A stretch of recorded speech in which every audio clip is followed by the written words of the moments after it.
My name is Anna Clarke. I am 32 years old, and for the last decade, I have been the invisible glue holding my family together. But 3 weeks ago, that glue finally snapped. It happened at my parents' 40th wedding anniversary dinner. I had spent 2 days preparing for it, ordering the catering, arranging the flowers, and polishing the silver, while my younger sister, Bella, spent the day at a spa getting a facial. When the dinner began, my father tapped his champagne glass, silencing the room of 30 guests. He wrapped an arm around my mother and beamed. "To celebrate 40 wonderful years," he announced, his voice booming with pride, "Patricia and I have decided to treat the entire family to a luxury vacation. Next week, we are all flying to the Bahamas." Cheers erupted. Bella squealed and clapped her hands, hugging her husband, Jason. I felt a genuine smile spread across my face. For the first time in years, I thought I was actually being included. I imagined the white sand, the blue water, a chance to finally rest. "That sounds amazing, Dad," I said, my voice cutting through the applause. "What time is our flight?" The room went quiet. My father's smile faltered. He exchanged a quick, awkward glance with my mother. "Oh, Anna," he said, his tone dismissive, as if explaining something to a confused child. "That information doesn't concern you." My smile froze. "I don't understand. You said the whole family." "We did," my mother chimed in, smoothing her silk dress. "But someone has to stay behind to watch Bella's children. Jason and Bella need a real break, and we need you here to manage the house and the kids." I stood there, paralyzed, while 30 guests, neighbors, relatives, family friends watched me be publicly demoted from daughter to nanny. "So, I'm not going?" I asked, my voice barely a whisper. "Don't be selfish, Anna," Bella said, rolling her eyes. "You know how stressed I've been. Besides, it's not like you have anything important to do here. You're always just around." That was the moment. Standing there in my simple black dress, holding a tray of empty glasses, I realized they didn't see me as a person. They saw me as a utility. But they didn't know about the secret I'd been keeping for 3 years. They didn't know about the portfolio hidden under my bed, or the email from a gallery in California that I hadn't dared to answer. Until that night. To understand why I didn't scream or make a scene right then and there, you have to understand the hierarchy of the Davis household. For 32 years, I had been conditioned to believe that my silence was the price of admission to this family. It was in the small details. When we visited my parents, Bella parked her brand new SUV in the driveway. My mother would ask me to park my 10-year-old Honda Civic down the street so it wouldn't clutter the view for the neighbors. Bella was the golden child with the lawyer, husband, and the photogenic children. I was Anna, the reliable one, the useful one. I spent every Thanksgiving in the kitchen, waking up at 5 a.m. to baste the turkey while Bella slept in. I organized every birthday party for my niece and nephew, blowing up balloons until I was dizzy, while Bella got manicures because she was too stressed. The breaking point should have been last Christmas.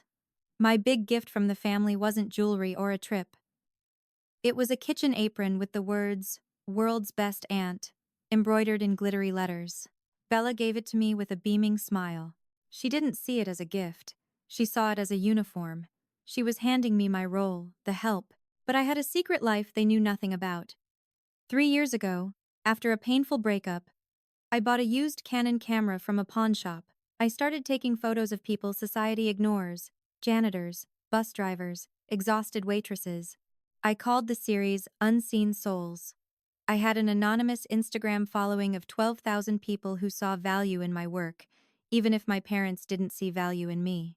That night, after the anniversary party wound down, the house was finally quiet. My parents had gone to bed, exhausted from accepting praise for their 40-year marriage. I was in the kitchen, scrubbing the last of the dessert plates, when I realized I needed to send a file to a client. I opened my mother's laptop on the kitchen counter. She had left her email open. I should have closed it. But I saw my name in the subject line of an email sent 3 days ago. Subject: Bahamas Logistics. Curiosity got the better of me. I clicked it. It was a thread between my mother and Bella. "Don't worry about the kids. my mother had written. We'll keep Anna here to watch them. She doesn't have anything important going on anyway. It's like having free help, and she should be grateful we give her something to do. I froze. I read Bella's reply below it. Totally agree, Mom. She'll probably feel useful for once. Free help. Kind of sad.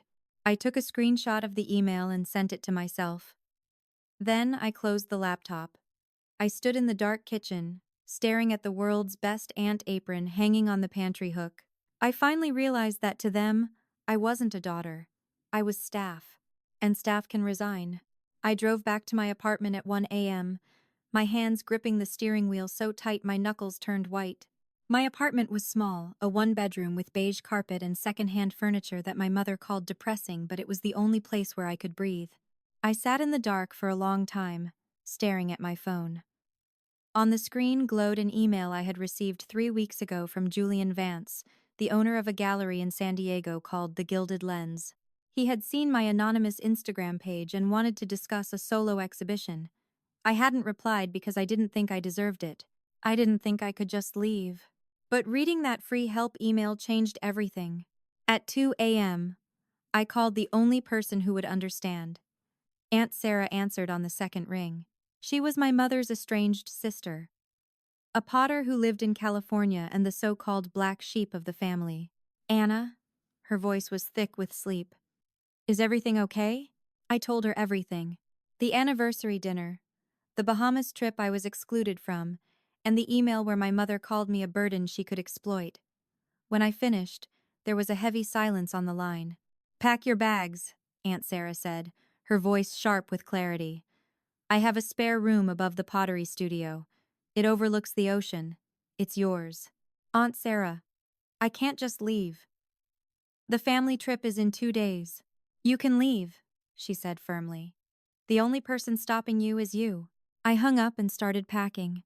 I didn't pack everything, just 3 suitcases, my laptop, and my camera equipment. I left the furniture. I left the beige rug. And on the kitchen counter, I left the world's best ant apron Bella had given me. I wouldn't be needing a uniform where I was going. The next morning, 2 days before the family was set to fly to the Bahamas, I drove to my parents' house one last time. They were all in the living room. My mother was coordinating outfits for the trip, and Bella was scrolling through resort reviews on her phone. I need to tell you something, I said from the doorway. My mother barely looked up. If it's about the children's medication schedule, Bella already texted it to you. It's not about that. I steadied my voice. That got their attention. My father lowered his newspaper. What do you mean? Not available. I have a work opportunity in California, I said. I'm leaving today. California? My mother stood up, her face flushing. You can't be serious. Bella has a husband, I said calmly, and you have a nanny service you can hire. This is incredibly selfish, Anna, Bella snapped. Family comes first. Family comes first, I repeated, looking her dead in the eye. Except when it comes to inviting me on the family vacation. The 24 hours after I resigned were a masterclass in emotional manipulation. My mother called 12 times, leaving voicemails that ranged from sobbing to screaming. You are tearing this family apart, Anna. I hope you can live with that. Bella took a different approach. She weaponized her children. She sent me a video of my 5-year-old nephew asking, "Where is Auntie Anna?" followed by a text that read, "He's crying because of you.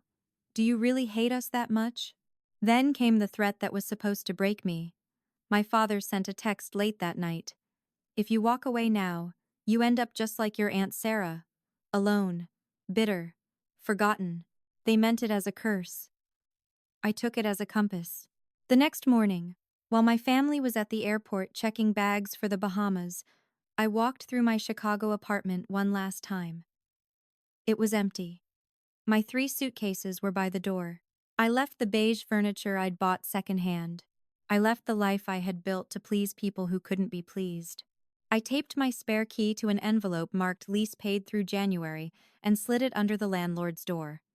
It was a clean break.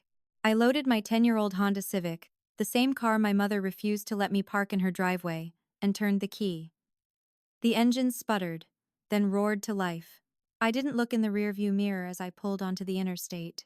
The drive from Chicago to San Diego is long, but I didn't rush. I took 5 days. For the first time in my life, I wasn't on anyone else's schedule. Somewhere in Nebraska, I pulled over at a rest stop as the sun was setting, painting the prairie in shades of violet and gold. I grabbed my camera and took the photo. It was my first shot as a free woman. On the third day, I turned my phone back on to check the GPS. Mom says if you aren't at the house when we get back from the Bahamas, you're dead to her. I read it once. Then I deleted it. She was already acting like I was dead anyway. At least now I would be alive somewhere else. On the evening of the 5th day, the landscape changed. The flat plains gave way to mountains, and then, suddenly, the Pacific Ocean appeared on my left, vast and endless. I rolled down the window and breathed in the salt air. I started crying not from sadness, but from the overwhelming realization that I had actually done it. I pulled into the driveway of the ceramic clay, Aunt Sarah's pottery studio in San Diego, just as the sun was dipping below the horizon. She was waiting on the porch, wearing a clay-stained apron, her arms wide open. "Welcome home, Anna," she said. And for the first time in 32 years, I finally felt like I was. San Diego was a technicolor dream compared to the gray obligation of my life in Chicago. Aunt Sarah's shop, the ceramic clay, sat 2 blocks from the ocean, smelling of sea salt and roasted coffee beans. My new life had a rhythm I'd never known. "You'll work the morning shift," Aunt Sarah told me. 6 to noon. "After that, your time is yours. Your time is yours." I had never owned my own time. It had always belonged to my mother's schedule, or Bella's childcare needs, or my father's demands. The next morning, I tied on a simple canvas apron, not the world's best aunt uniform I'd left behind, and learned to pull espresso shots. I chatted with locals who didn't know I was a disappointment or free help. They just knew me as Sarah's niece, the one with the nice smile. By noon, I had made $40 in tips and felt lighter than I had in a decade. At 2 p.m., I changed into my only good dress and walked to the Gilded Lens. I expected Julian Vance to be intimidating, a sleek, judgmental art critic in a designer suit. Instead, the man who greeted me was wearing a rumpled linen shirt and had silver hair that looked windblown. "Anna Clarke," he said, shaking my hand warmly. "Sarah told me you were coming, but the work speaks for itself." He led me to a large monitor displaying my portfolio, Unseen Souls. "I've looked through your Instagram extensively," Julian said. He stopped on a photograph I'd taken 2 years ago. An elderly woman waiting at a bus stop in the rain, her face a map of quiet resignation. "This is the one that made me reach out," Julian said softly. "She was waiting for a bus that was 40 minutes late," I whispered, remembering the cold Chicago rain. Nobody stopped to offer her a ride. Julian turned to me. "You see people, Anna. Really see them. That is a rare gift." Then, he dropped the bombshell. "I'd like to offer you a solo exhibition. 15 pieces. Opening in 6 weeks. We cover printing and framing. You keep 60% of all sales." I sat at his desk, staring at the contract. It wasn't the money that made my hands shake. For 32 years, I had been a daughter, a sister, a nanny, a servant. But as I signed my name on that dotted line, I became something else. I was an artist. And for the first time, I had it in writing. While I was building my new identity in California, my family was learning a harsh lesson in the Bahamas. You don't realize how much weight someone carries until they drop it. I didn't witness the disaster firsthand, of course. I pieced it together later from a barrage of frantic text messages and a very awkward voicemail from my father. Apparently, the dream vacation to the Bahamas dissolved into chaos within 24 hours. Without me there to act as the buffer, the nanny, and the logistics coordinator, the Davis family began to eat itself alive. My sister, Bella, and her husband, Jason, didn't get a single romantic dinner. On the second day, my 5-year-old nephew had a meltdown on the beach because nobody remembered to pack his specific blue sandcastle bucket, an item I usually packed automatically. On day 3, my niece developed an ear infection. In the past, I would have had the pediatrician's number on speed dial and the insurance card in my wallet. Bella, however, had no idea where the records were. Then the texts started arriving on my phone, vibrating off the table in the gallery studio. Anna, where is the pediatrician's number? Anna, what is the brand of allergy medicine Oliver takes? Anna, the resort restaurant doesn't have chicken nuggets. What are they supposed to eat? I didn't reply to a single one. I was too busy selecting frames for my exhibition and meeting with a journalist from a local arts magazine who wanted to interview me. My mother fared no better. Without me there to absorb her complaints, she turned them on the hotel staff. She reportedly called the concierge 4 times in one day to complain about the turn-down service. She told my father, "This isn't relaxing at all. Who planned this trip?" My father wisely didn't remind her that she had planned it. But the real turning point happened on day 6. Frustrated, exhausted, and needing someone to blame, Bella pulled out her phone. She didn't call to apologize. She opened Google and typed in my name, looking for ammunition. She wanted to see if I had failed, if I was crawling back to Chicago. Instead, she found the website for the Gilded Lens. There, on the homepage, was a black and white photograph of the elderly woman at the bus stop. And underneath it, in elegant, bold type, was the announcement, "Upcoming exhibition, Unseen Souls by artist Anna Clarke. Opening night, August 24th. For the first time in her life, Bella realized that her invisible sister was about to be very, very visible. And she decided that the Davis family needed to pay me a visit. I was halfway through an introduction with a journalist from San Diego Arts when the gallery door opened, and my world tilted on its axis. The Davises had arrived. They looked completely out of place among the minimalist art and the cocktail attire of my guests. My sister, Bella, was wearing a bright floral sundress more suited for a beach brunch than an evening art opening. Her husband, Jason, was typing on his phone, looking bored. My parents stood behind them, scanning the room with the judgmental expression they usually reserved for waiters who brought the wrong order. Then Bella saw me. "Anna!" She rushed forward, arms outstretched, performing a reunion scene worthy of an Oscar. 50 guests turned to look. The string quartet actually stopped playing for a beat. I didn't hug her back. "This is unexpected," I said, keeping my voice calm. "How did you find me?" "Mom found your Instagram," Bella said, breathless. "She's been calling everyone trying to track you down." Jason stepped up beside her, looking around the room with mild amusement. "Nice place, Anna. So, did you get a job hanging pictures or something?" "It's a gallery, Jason," I corrected him, my spine straightening. "And this is my opening night. These are my photographs." He blinked, looking at the price tags on the wall for the first time. He didn't say congratulations. He just looked confused. Bella grabbed my arm, pulling me away from the journalist. "Look, that's great, really. But we need to talk. Privately." She leaned in, lowering her voice to a conspiratorial whisper. "I have huge news. I'm pregnant again. Number 3. I waited for the 'how are you' or 'I missed you.' It never came.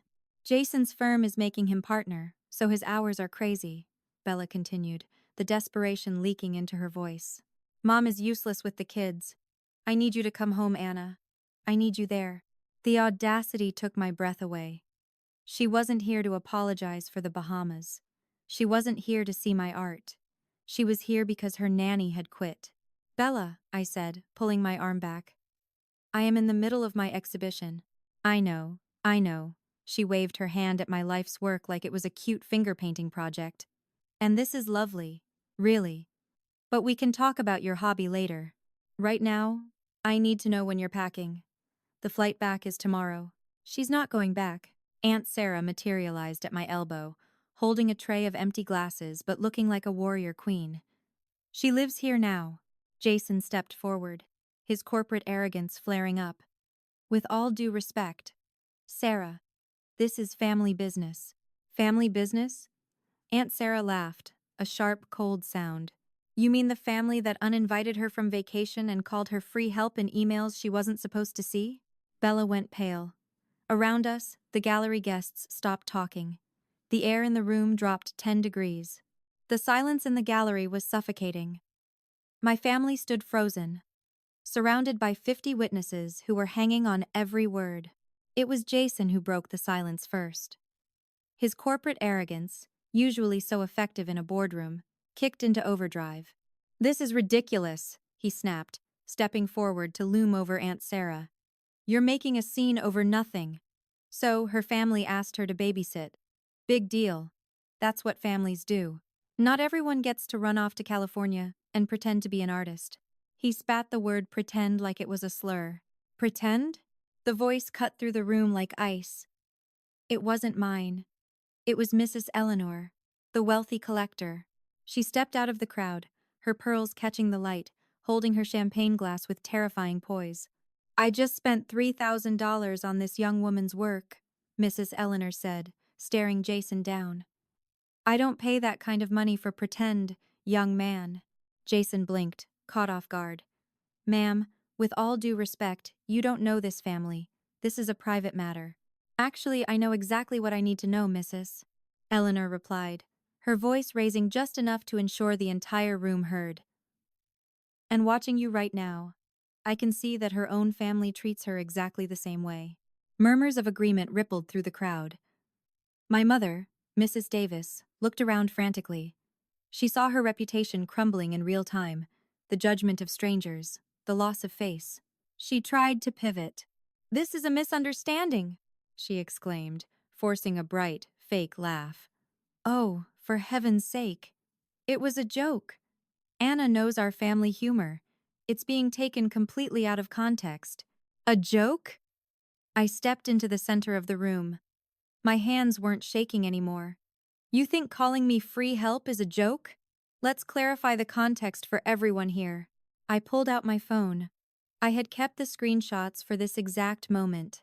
"This is an email my mother sent to Bella 3 days before the trip," I said, my voice steady and clear. "I'll read it verbatim." I looked down at the screen. "Keep Anna here to watch the kids. She doesn't have anything important to do anyway. It's like having free help, and she should be grateful we give her something to do." My mother gasped, her hand flying to her mouth. But I wasn't finished. "And here is Bella's reply," I continued, looking straight at my sister. "She'll probably feel useful for once. It's kind of sad, honestly, but at least it works out for us." I lowered the phone and met my mother's terrified eyes. "Tell me, Mom," I asked softly. "Which part of that was the punchline? Because nobody here is laughing." The silence in the gallery was absolute. My mother, Mrs. Davis, stood frozen, her face pale. She had spent 40 years cultivating an image of perfection, and I had just shattered it with a single email. It was Jason who broke the silence first, his corporate arrogance kicking into overdrive. "This is ridiculous," he snapped, stepping forward. "You're making a scene over nothing, Anna. So your family asked you to babysit? Big deal. Not everyone gets to run off to California and pretend to be an artist." He spat the word pretend like it was an insult. "Pretend?" The voice cut through the tension like a knife. Mrs. Eleanor, the wealthy collector, stepped forward, her champagne glass in hand. "I just spent $3,000 on this young woman's work," she said, staring Jason down. "I don't pay that kind of money for pretend, young man." Jason blinked, stunned. "Ma'am, you don't know this family. This is between us." "Actually, I know exactly what I need to know," Mrs. Eleanor replied, her voice carrying across the room. "I know that Anna has spent years photographing people society overlooks. And looking at you, I can see her own family treated her exactly the same way." My mother let out a nervous, high-pitched laugh. "Oh, please. It was a joke. Anna knows our family humor. It's being taken completely out of context." "I think," Aunt Sarah said, stepping up beside me, "it might be time for you all to leave." The humiliation was finally enough. My mother grabbed my father's arm and turned on her heel, marching out the door without looking back. Jason followed, muttering under his breath. But Bella lingered. She stood there, mascara smudged, looking like a child caught misbehaving. "Anna," she whispered, her voice cracking. "I didn't know you felt this way." I thought, I thought you liked helping. No, you didn't, I said softly. You didn't think about it at all. None of you did. But the baby. I hope your pregnancy is healthy, I said, but I won't be the aunt who raises your children anymore. If you want to be in my life, it has to be equal. No more free help. Bella nodded, tears streaming down her face, and finally walked out the door. When the latch clicked shut, the entire gallery seemed to exhale. Julian approached me, beaming. For what it's worth, he said, handing me a fresh glass of champagne. By the time the last guest left, Julian handed me a printout of the evening's sales. I had sold 8 pieces. Total sales are 14,000, Julian said. Your cut is 60%. I stared at the check he placed in my hand. $8,400. It was more money than I had made in 3 months of accounting back in Chicago. But it wasn't just money. It was physical proof that I wasn't nothing. I held the check against my chest and finally, for the first time in 32 years, I let myself breathe. 2 months after the gallery opening, the article in San Diego Arts magazine hit the stands. The cover featured a portrait of me standing in Aunt Sarah's studio, covered in clay dust and holding my camera. The headline read, "The Artist Who Learned to See Herself." It was the first time in 32 years that my story was told by me, not edited to fit my family's narrative. The response was overwhelming. Strangers messaged me saying, "I thought I was the only one," or, "You gave me permission to leave." I realized then that my story wasn't just about a vacation or an email. It was about the universal pain of being the family giver who is never allowed to receive. As for the Davises, we exist in a new configuration now. Bella texted me when her 3rd child was born. She sent a photo of the baby with the caption, "He has your eyes." I didn't rush to book a flight to Chicago. I didn't offer to come help with the night shifts. I sent a congratulations card and a generous gift certificate to a baby store. I was polite, but I was distant. I finally understood that access to my life is a privilege, not a biological right. My mother never called again. But my father surprised me. One Tuesday evening, an email arrived from him. It was short, stripped of his usual pompous tone. "Anna, I saw the magazine article. I read what you said about feeling invisible. I'm sorry I never looked closer. I'm proud of you." I kept that email. I didn't reply, but I kept it.